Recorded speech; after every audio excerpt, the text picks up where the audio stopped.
On today's episode of Getting to Hired, we talk to Professor Dr. Tim Black about mental health, PTSD, and how you can be best helped. Coming right up. Hi, my name is Tony Morrow, and welcome to Getting to Hired, the program helping you transition successfully from your military career to your successful civilian one.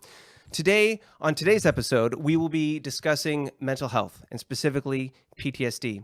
My guest today is Dr. Tim Black. Welcome, sir. Thanks, Tony. So, glad to be here. It's a pleasure to have you. Dr. Black is the there's a lot of titles here. Let me get through them. He is the associate professor of counseling, and he is associate professor of counseling psychology at University of Victoria. But he's also the chair of the educational and leadership studies, again, at the University of Victoria. The reason why Dr. Black is on the show today is we're specifically talking about two programs that he is integrally involved in. One is the Wounded Warriors C.O.P.E program, which is couples overcoming PTSD every day, and the Trauma Resiliency Program, again, the Wounded Warriors Trauma Resiliency Program, or T.R.P. And both of these programs deal with helping members, both of the EMS and military community, dealing with PTSD. But perhaps as we dive into that, Dr. Black, maybe you can describe to us in greater detail what C.O.P.E is and then what T.R.P is. For sure. Well, so first of all, thanks very much for making time for me to come on the show. I'm excited about being here. The C.O.P.E program started about 3 or 4 years ago, and we've run several programs out here on the West Coast, on Canada's West Coast. And essentially, we realized, I'd been working with the military and veteran community and first responder community for a long time, and we realized that we weren't getting as much involvement with the families, and the question kept being asked: what about the families? What about the spouses? What about the the ones who are supporting these people who are dealing with PTSD?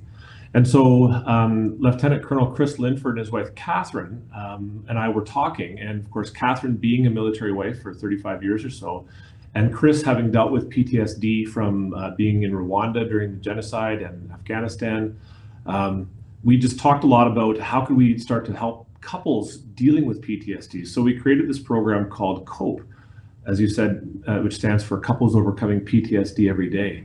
And the idea with the program is really that if you just approach PTSD as inside the member, so as somebody who's just sitting there and they have PTSD and they go to their doctor and they get help, that's great. But that's only one arm of help, because truthfully, when people are dealing with it as a family, the family really ends up having PTSD, not because of the member, but because PTSD is in the home. So we really try to emphasize that if the family, and particularly the couple, can come together and fight PTSD together, they have a better shot at beating it than if it's just the member by themselves going off to therapy and coming back home. It's just you have to address the family part of it if you really want to work well at getting through the PTSD. So the C.O.P.E program, as I understand it, then is not in itself treatment for PTSD, but rather a process or a protocol to be able to help manage and mitigate the process of dealing with PTSD, as you say, as a unit, as a family, as a couple, moving that forward, because the consequences of any member of a family having PTSD reverberate through the entire family. Absolutely, and it's the piece that often gets missed because there's so much. I mean, I'm a trauma therapist. I've been working individually with trauma and in groups with trauma. But the piece that often gets missed is that people go from treatment programs, they go back home. And so often the spouses don't even know what's going on in treatment. And oftentimes the people getting treatment, they don't often even know how they got diagnosed with PTSD. They don't understand. So the whole program, the big thing is bringing couples together. So it's a retreat program. We go 5 days residential at a retreat site, and then they get 6 months coaching as a couple to sort of help them deal with the goals that they set for themselves as a couple. The idea being that bringing the couples together, it shows the couples so many of the things that they're dealing with in the home as a family are actually very common. And one of the things with PTSD is people isolate and they don't talk and they don't want to socialize. So bringing people together, and I mean, we breakfast together, we start with yoga in the morning, Then we eat breakfast, we run a group for a few hours, we have lunch together, we run the group for another few hours, we have dinner. We're doing it all very mindfully as a social unit to try and help people start to talk a little bit more about what it's been like for them to deal with PTSD. And it's amazing to be able to see what the couples can do for each other. The spouses being able to support one another, say, you know what, yeah, that happened to me too, not just from a standpoint of complaining about how terrible things are, but what do we do about it? And the big thing is that we're always focusing on coping well. And so by coping well, what we want if you're going to cope well, it means whatever it is you do will release and relieve some distress in the short term. So it helps relieve distress for the family. There are no negative long-term consequences. And ultimately, it brings the couple closer together. So that's how we define effective coping in the program. Because what happens oftentimes in the family is that the member will go away to cope with their symptoms. So you imagine, at home, and not always, but typically with a male member and a female spouse and maybe 2 or 3 kids, and dad's having a really bad day. So dad goes to the basement to manage his PTSD symptoms while mom and the kids finishing up dinner, and then they watch a movie together, and the kids get ready for bed, and they go to bed and they don't see dad again. Well, for us, while that may be effective in terms of dealing with some symptoms, as a family, that's actually not meeting our criteria for effective coping, because it's actually not bringing the family closer together. And the negative long-term consequences is that the family is only okay when dad goes away. Yeah. That's the pattern that starts to get set up, that we can only be okay when dad disappears. And so that's not effective coping for the family. So trying to address those things and give people the tools to cope better and learn how to actually effectively cope with PTSD when it comes up. So moving on to the treatment bit. So we create the structure through COPE, for example, of being able to properly support and create kind of like the network to be able to move forward with effective treatment. But the TRP, or the trauma resiliency program, is dealing with that PTSD head on. And can you speak about that? For sure. So I'm a group specialist, and with my team that I've been working with over the years, we're all group specialists working to kind of create these things. So the TRP is a group program. Again, I can't emphasize enough that one of the biggest things with PTSD is people just tend to isolate. They don't go to parties, they don't go to dinner, they don't want to talk to people, they want to be by themselves, and they can isolate within the home. So one of the biggest things for me in dealing with PTSD is when people are ready is getting them into a group, getting them connected to people. And the TRP brings the people together who know the experiences. So it's for both first responders and military. And the thing is, they are all coming in having been exposed to traumatic events and are dealing with the consequences of post-traumatic stress disorder. Just bringing them into a group is really important, because that's already starting to combat that isolation, that sense of never wanting to be connected to people. And again, we eat breakfast together, we're in group for a few hours, lunch, dinners, so over the course of 3 and 4 days, the TRP has 2 phases to it. You're spending 3 days, for some people, where they may not have spent more than a couple of hours with another person. And what we're teaching them is how to, what we call, self-regulate and deal with the symptoms of PTSD. It's a very predictable thing that happens when someone gets traumatized. And we have really, really learned a lot in the last 30 years about how to really effectively work through PTSD. So we teach the skills, we teach people sort of what's going on with their brain and how they even got traumatized. And then in the second phase of the TRP, people are choosing specific events that they actually want to try and use some of the skills to work through. You can cycle through the TRP several times. You can go through TRP1 a couple times if you really want to get the foundations and the basics down. You can go through TRP2 several times, because it's not the be all that end all. It's not, oftentimes it's considered an adjunct to other work that they're doing as well. But the group is really one of the biggest things that I've seen over the last 20 years of my career that's different. There's certain things that you can do in individual therapy that are not possible in groups, but there's certain things in groups, like that peer-to-peer help, that peer-to-peer support.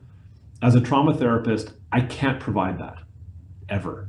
So as a group specialist, creating those programs where that peer-to-peer support can happen with people who understand, because one of the biggest challenges for people in the military and first responders oftentimes is working with civilian therapists and they feel like there's too much stuff to explain. There's too many factors. There's like, you don't know what a regiment is, you don't know what a platoon is, you don't know what a C9 gun is. How do I even start explaining to you what it means to be in the military? And when you get them into a group of people who've been in the military, there's no explanation necessary. And that value. The other thing that I'd emphasize as well, because they're residential retreats, that I've heard Tony over and over again, they say, I've been seeing my therapist for a couple of years now. I've never told them this. And so, like, why? Well, because we're there for an hour. I'm not getting into this. I know that if I get into it, I'm going. And if I'm going to go, I don't want to have to pull it back after 40 minutes. So the fact that we're in group for a full day, and then usually 3 to 4 days in program, people are actually willing to open up to their peers because they know they're going to see them the next day, and they're going to see them the day after that, and the day after that. So again, it's not that it's the solution, but there are certain things you can't do seeing your therapist once a week. And there's certain people who shouldn't be in a group program, just to balance it out. There's certain people who the trauma symptoms are just too intense that being in a group like that would be too much. So you need both. It's funny you mention, so full disclosure to everybody watching, I've met Dr. Black before, and in our first meeting when we discussed things, PTSD is an issue that I am dealing with, and we had a preliminary discussion, and it was profound how I was not expecting the conversation to go the way that it did, and it was profound how much of a reaction I had in a way that I did not expect. And Dr. Black, when you mentioned, for example, that ability to relate, be able to describe the environment, the terminology, even understand the circumstances that you deal with or that the member deals with every day, and the fact that the potential civilian therapist who's helping the member deal with their environment, whether they're a paramedic or a firefighter or military member, like the fact that they just don't get it. And not only do they not get it, but it seems from the member's perspective, there's no way they could ever understand, because the experiences you're describing, the way you talk about it, even just like I say, the way in which certain experiences are described, there is a lingo, an attitude, a lens through which we see the world that they, for whatever reason, are unable or don't understand to be able to see. And so when you describe that group environment where you are surrounded by peers, and I say peers as in everyone who's experienced that same common experience. It doesn't matter whether you're Air Force, Army, Navy, whether you're a firefighter, police officer, EMS, paramedic, you've experienced these circumstances where life is at risk, where your actions have severe and dire consequences, and the stress that you experience every day is beyond what perhaps normal people experience. The fact that you have a group of people who understand that intrinsically and are able to cut through all the BS, like you say, in a 50-minute session, you can't get into that. But during these courses and retreats, you're able to dive in and yeah. So we have been talking about this term PTSD, and I know from my experience, when that word, that acronym first came up, I didn't understand it. I didn't understand what that meant. And a lot of us have a negative association. If you've never been exposed to it or experiencing it, you have a negative association with what PTSD means. But maybe we can explore that ever so briefly as to what qualifies or what describes PTSD and the journey of trauma and how that happens. Yeah, and one of the big things for me, and I'm a bit critical of this idea of it being a disorder, that there's something wrong. When I teach this stuff, I oftentimes say, if a truck rolls over your foot and your foot blows up like a balloon because it's got all these crushed bones in it, you don't go around saying that you've got crushed foot disorder. Like that's just stupid. People go, you don't have crushed foot disorder, it's a broken foot. Like, go to the hospital and get it fixed. Yeah. So my concern with the use of PTSD and labeling a disorder is that if you actually look at how people get traumatized, it's actually a really understandable natural consequence to a traumatic event, not being able to complete that event, and then usually negative social responses following that. And once people learn that, they go, oh, that's how I got traumatized. Oh, okay, well, yeah, I get it, I guess. And then then here's what you need to do. What you need to do is not have negative social responses while you're recovering. So when we run the groups, we're very mindful that, even well-meaning people can actually give negative social responses, training people how to respond to one another, but also training people on how to actually allow your body to do its thing. So, PTSD is basically... You're describing a process by which we go through psychologically and physiologically when we're dealing with trauma. We kind of skipped the process of describing that. Can you describe that process? Yeah, so this will be very sort of generalized. So apologies to anybody who's sort of a neuroscientist, but my big thing is that, like, there's all these academics and myself included, we can use all this sort of technical jargon, and it's not helpful for people to really understand. But basically, there's a part of your brain that responds to threat, any kind of like serious threat, and so the limbic brain, or what I call the lizard brain, and it's the fight, flight, freeze, or floppy response. So if you're exposed to something and you have that kind of limbic response, there's a really understandable thing that has to happen to finish that response. So, if you've ever been in a car crash or something, sometimes you'll experience, your body starts to shake and certain things will start to go in your body, and people can actually feel like they're going crazy. If you understand that that's actually just your body's way of starting to sort of digest and process what you've just gone through, and to the extent that you can let your body do what it needs to do, eventually it'll actually kind of digest that experience and then put it where it belongs. What people tend to do, or what can happen, is that if you're starting to experience that, people, again, they think they're going crazy, so they'll stop it themselves. Or some very well-meaning person may just say to them, like, well, I don't get it. Like, I know so-and-so, he was there, he seems fine. Just that little response is enough to shut somebody down and never go back to it again. Mm-hmm. So there you've got the process now where something that could have been just a natural process, right? Like the swelling up of a foot, that's a very natural process, right? Like there's nothing necessarily wrong when you get your foot crushed, your body swells up, it does all these things, but you have to treat it. And there's certain things you have to do to get back. You have to go to physio. And for trauma, it's no different. There's certain things your body has to do to finish it. And so much of the work I've done for the past 20 years is just letting people finish a natural response, sometimes years later, sometimes a decade or more later, finishing a very natural response, because that limbic part of your brain will never stop trying to complete that experience. It will never stop trying to make sense of that. So because it doesn't have any time to it. And that's the thing about traumatic experiences. It's not remembering something from the past. It's reliving it over and over and over again. And because all it is your brain just trying to finish it, right? Yeah. So the extent you can finish it and get positive social responses as you're doing that, you won't be traumatized by it anymore. The hard part is that the more times you haven't had the opportunity to finish those things, the more vulnerable you are in the future to more things. So let's say you've had 50 of those experiences as a first responder, and not a single one of them have you ever gone through a full limbic response through to completion. And there's been lots of negative response, maybe from the press or maybe from family or whatever. Your system goes into a state of being very vulnerable to being injured later by traumatic events. So it is a cumulative stress that builds up.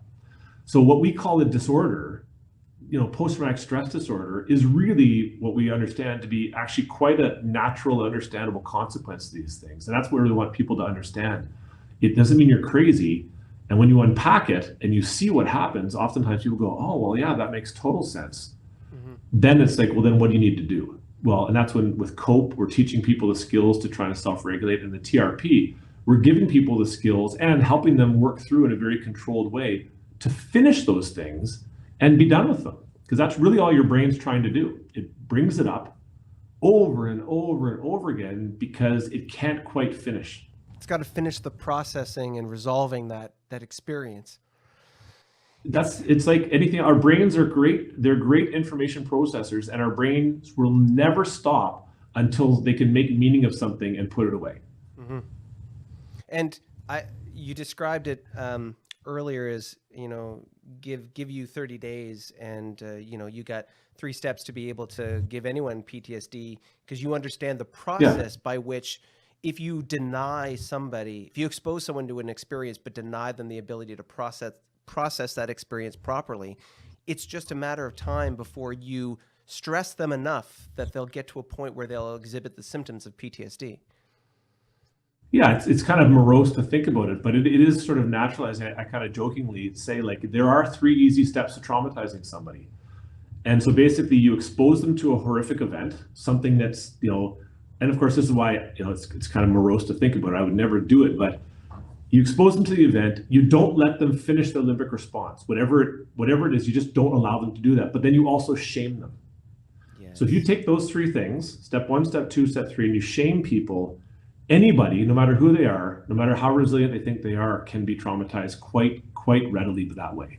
Of course, nobody would ever do any research to test this because it's completely unethical. But in the 20 years I've been working with people, when I get down to it, you see it, that they didn't finish the response. They experienced something horrific. They didn't finish the response. And then usually there was these terrible negative social consequences, either sometimes just verbally abuse of people, saying things to them, neglect, those kinds of things. And that's the formula. That's why I say, like, we talk about it as a disorder, but it's actually just, this is how it happens. And I mean, we're speaking about this today in the context of first responders and military members, but realistically, the way you're describing this could be an experience by anybody when they were young, parents shaming them, denying them the ability to properly process whatever the event, or because I mean, obviously, children are very vulnerable and susceptible. If you're a non-first responder military member, you go through a traumatic event, whether it's an accident or a violent act or something, and you're denied again that ability to process it, and you're encouraged through whatever reason, whether it's a social environment or your family, to kind of put it behind you without dealing with it properly.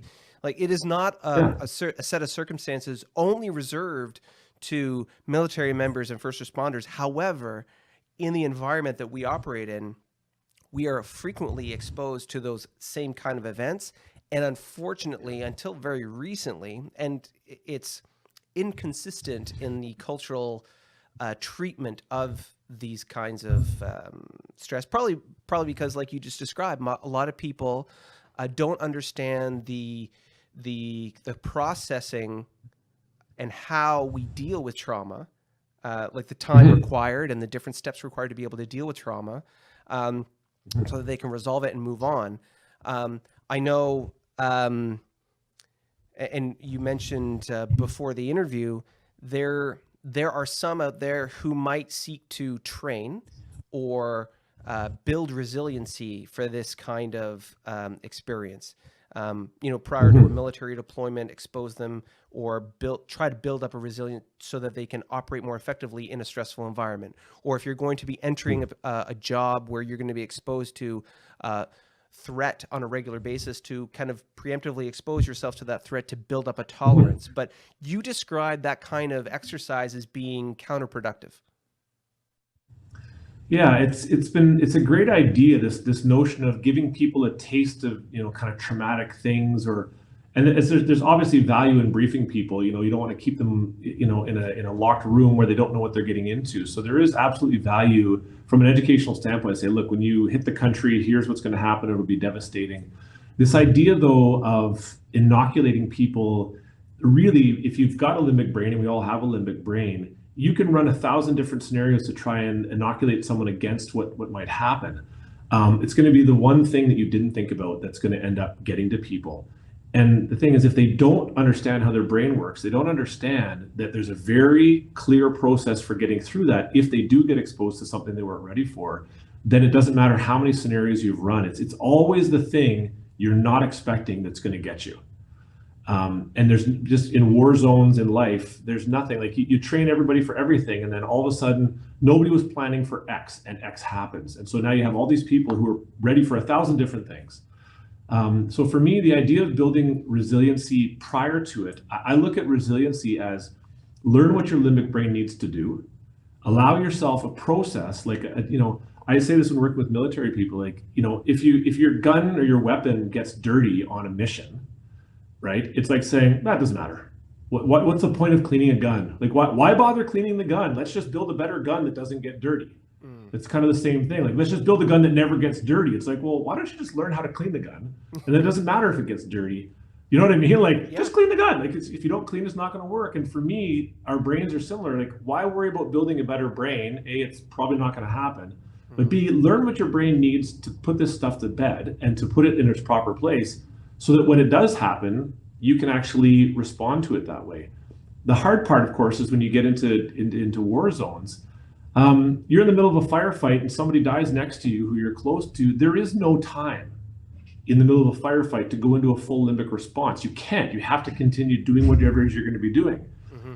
But when everything settles down, what's your process for unpacking that stuff? And this is really the hard reality. If you're in country for 8 months, there may not be an opportunity for you to actually go into a limbic response because there's just too much stuff. So then when you get home, understanding that you may have to unpack 8 months worth of exposure and being able to do that and understand it's just a natural process, like cleaning your weapon. You come home, you're not going to take, for I know people who've been to Afghanistan, like there's no point in cleaning your boots necessarily. It's just going to get all full of sand again. So when you come home, if you have to use those same boots, clean them when you get home. And then of course the environment and teaching people how to respond. The myth that if you're not strong, that's who gets traumatized. It's just a myth. It's a complete and utter myth. You describe you had a metaphor about holding a weight over your head that kind of perfectly Yeah. describes that. Yeah, so the idea is that people think, well, that one thing, it shouldn't have been a big deal. Like I'd say, so if you start by holding, say, 5 pounds over your head, and someone slowly adds half a pound for 1,000 days, my math's not very good. Someone else can do the math. And you're holding it and you're holding it. And sure, you've gotten a little bit stronger, but eventually it gets to be a little bit too much, a little bit too much. And then this feather lands on top, and it's now 1,000 pounds. So 1,000 pounds plus the feather, and everything collapses. And then you say to yourself, oh, I must be weak because I couldn't hold up a feather. Well, that's actually not the feather. It's the 1,000 pounds you've been holding over your head for this long. And then finally that kind of happened. That's sort of the way I tend to look at sometimes. I mean, they're all metaphors, but sometimes they're helpful and sometimes they're not. Hmm. Is that when you've been stressed and your body's been not able to process these things over and over and over and over again, you do become vulnerable to that one thing that doesn't seem like it should bother you, but it's not the one thing. It's the 50 things leading up to that weren't addressed, that weren't sort of done, that weren't completed. It's I mean, to understand, first of all, to come to the realization that there is this process that we all have to go through when dealing with traumatic events, Mhm. and not understanding. I know for myself, prior to us discussing it, I didn't understand the way in which, or the fact that I have a process I have to go through every time to be able to navigate an issue. Mhm. To understand why certain things keep coming back to me over and over and over again, because I'm trying to process it. And instead of trying to That's it. shove it, stuff it, bury it, which is kind of, in my case, my tendency, because you just want to carry Mhm. on and, keep doing what you're doing. Don't want to let it drag you down. That is obviously not productive or helpful. And so first of all, having the awareness that that is the case, that there is a process you need to go through, to have the training or the support to be able to have someone to help you go through that process, which is exactly Mhm. what Wounded Warriors through COPE and T.R.P does for you, providing that Yeah. that safe environment and understanding what is occurring through COPE, having your family Mhm. understand that there is a traumatic event that you are processing. If you just, if you're an Afghanistan vet or a first responder who's experienced something traumatic or does so on a regular basis, that you need to decompress this, deal with this on a like an ongoing basis, and that your family understands this and can support you in doing that. And then going through this TRP process, you described it in two phases, like being able to Mhm. understand what's happening with yourself and regulate your own processes, and then having that group support, which when you describe that, I cannot tell you how much that resonates, how loudly that sounds in my ears, because having that support there, or even just the affirmation to say that the way you're describing something, the way you experience something, the fact that you like you say, like you think, why that feather that fell, or why am I so weak? It wasn't that big a deal. But when you have those people around you who can validate for you, reaffirm for you that you were holding 1,000 pounds before that, that buildup of 1,000 pounds is significant, is a reason you have to deal with that and take it off one plate at a time, before you can get to a point where you're not holding anything over your head anymore, and you can let that weight go and move on. That the fact that these programs exist, and I'll admit, I've not been able to access COPE or T.R.P because of a lack of awareness. And hopefully you in the community out there, after seeing this program, you go to woundedwarriors.ca, you can see it on the screen, and there is a tab there that says how we help, and you will be able to see the COPE and the T.R.P program, and you click there and you follow their links and you contact those folks at Wounded Warriors and get yourself in those programs. Make sure that you have that support available to you. It may not be available in your specific location, but contact Wounded Warriors and you will find a way to be able to access that support. Because, I mean, like I say, for myself, awareness is the biggest piece for me that was lacking. I have a therapist. I have a person I see on a regular basis who helps me unpack and deal with things. But as you just described, that group setting provides you a support that, as good as that one-on-one therapist that you may have gives you, that 50 minutes or whatever the time period that you have is not enough to be able to unpack everything consistently over time and get to where you need to be. And to have those people around you, that support network that understand what you've been through, the environment that you've been operating in, and the kinds of experiences that you're trying to deal with, that is invaluable. And I cannot, after hearing you describe it, I cannot, get on a soapbox enough and yell at the top of my lungs to say, folks, go to woundedwarriors.ca, get this information, get registered, and try and access this as you need it. Because it's critical. And I just say too, Tony, that for anybody who is watching this that may have experienced those things, I think you said it really, really well. Understanding why things keep coming back to you, if you just understand, it's just your brain doing what brains do. It's not because you're messed up. It's like your brain is designed to file stuff. And if it can't file it, it keeps trying. And it'll keep trying for the rest of your life. And we learned this work with some World War II vets, right up until the end of their life, the stuff they hadn't been able to file was still right there. Is go easy on yourself. It's normal. And when I mean by normal, it's really upsetting when these things happen. This is not, we don't take this lightly. People who are dealing with those kinds of things that come up, but just understand it's just your brain trying to finish something, and so we would tell you, like, you're just not finished yet. If you keep having those, it's just not finished. And then finding that way through an individual therapist, absolutely, it's important to have that support person to work with you day in. Getting into a group if you're ready for that, just to finish. My big message is that traumatic memories are just not finished yet. And to the extent that you finish them, they'll never be good memories. It'll always be something that's hard to think about, but it'll be in the past where it belongs. And that's the whole point of trauma therapy, is to take stuff that feels like it's happening now, put it where it belongs. You'll always remember it, but it's not the memory that's the problem. It's how the memory makes you feel that's the problem. Yes. And that's the thing we're trying to change. And that's the thing you can always change, right? If you do the work. It's hard work, but if you do it, you can get there. There's so many negative stigmas that often associate or come with the label of PTSD. And the one that comes to mind the most for me is you're broken, and you're damaged goods. And if there's, like, in what you just described, it's that it makes me think that statement, that preconceived notion, could not be more wrong. It's just the fact that you have an unfinished process to be able to deal with whatever it is, the event that's influencing you, that keeps bringing you back to that moment, that keeps reliving you and affecting your behavior and your emotional state. And all you need to do is go through the process to deal with it. It's not that you're broken. It's not that there's any lack of capacity, capability, or resiliency. In fact, because you've gone through this experience And once you're resolved, once you've gone through that process, you'll have a better perhaps capacity to contextualize other experiences in your life in a more productive way.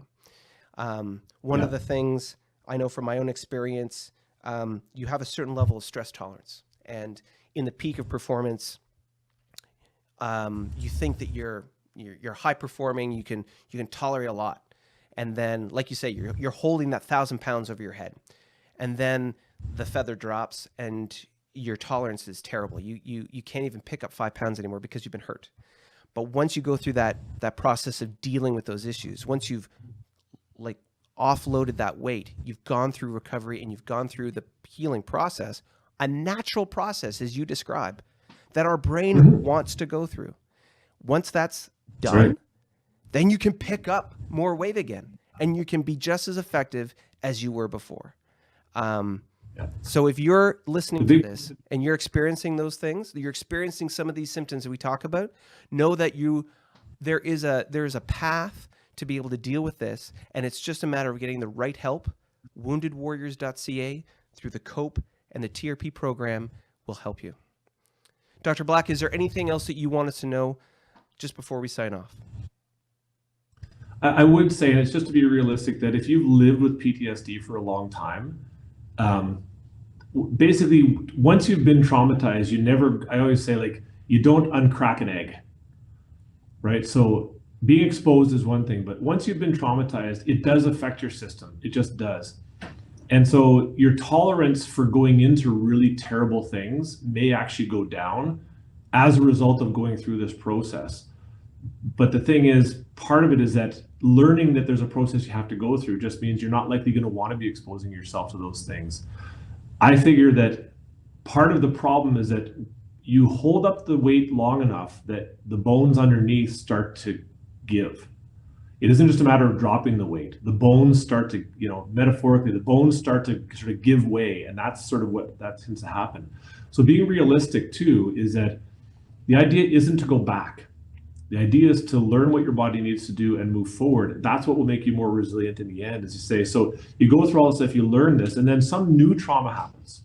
You get in a car crash, you see something really horrific. The first thing that should go to your mind is, am I finishing my limbic response right now? It could take 30 days or a little bit longer to finish it. Your body moves really slowly. But if you finish it, it's still going to take a lot out of you. When you go into a full limbic response, it does take a lot out of you. But if you finish it, then you come back to starting to recover. Learning that process is what makes you more resilient. We're not really designed to take multiple traumatic exposures and not process them and still be okay. So it does, because it's physiological. This is, I guess, the biggest message. There's no such thing as something just being in your head. Every thought has an electrical impulse. Every thought has neurotransmitters. Every emotion has hormones that go along with it and all that kind of stuff. So there's no such thing that you're going to experience that hasn't already got some physiological aspect to it. Because your body moves slow, you got to give it time and allow it to do its thing.